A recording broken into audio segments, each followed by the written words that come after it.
লেখাগুলো উপরে উঠান ভাই, প্লেকার্ডগুলো উপরে উঠান, উপরে উঠান ভাই, লেখাগুলো উপরে উঠান, লেখাগুলো উপরে উঠান ভাই, লেখাগুলো উপরে উঠান ভাই, দেখা যাচ্ছে না। এই আপনি একটু বসেন, বসে পড়েন। Fine fine.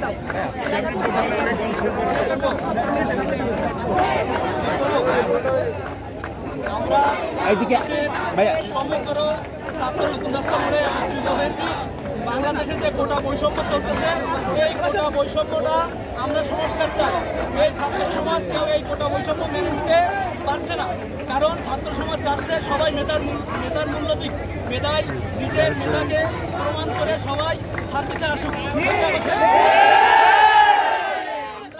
ছাত্র সমাজ চাই বাংলাদেশ থেকে সকল প্রকার কোটা নিপাত যাক।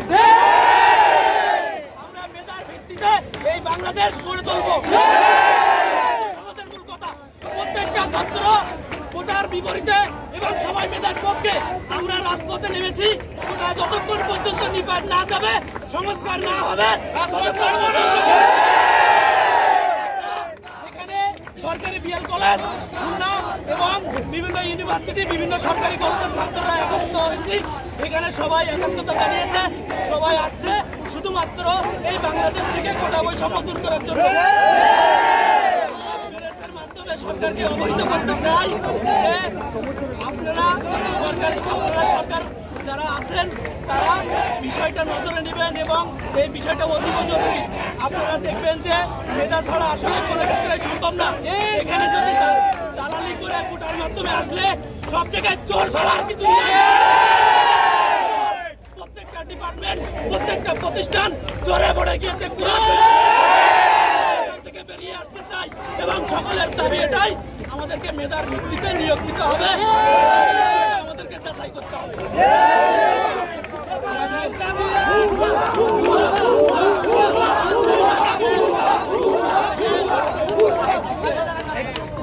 আমাদের এক সহপাঠী বাপ্পি নামে বিএল কলেজের এক সহপাঠীকে উঠিয়ে নিয়েছে। আমরা প্রশাসনের কাছে এর জবাব চাই এবং অনতি বিলম্বে তার মুক্তি চাই।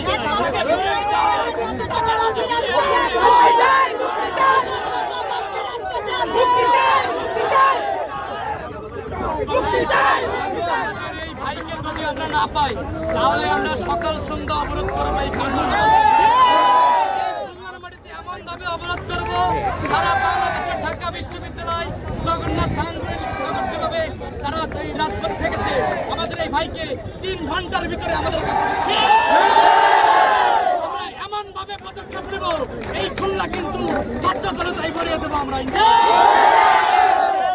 ঢাকা বিশ্ববিদ্যালয় সহ প্রত্যেকটা বিশ্ববিদ্যালয়তে সন্ত্রাসী হামলা হয়েছে। এই সন্ত্রাসী হামলার আমরা তীব্র নিন্দা জানাচ্ছি এবং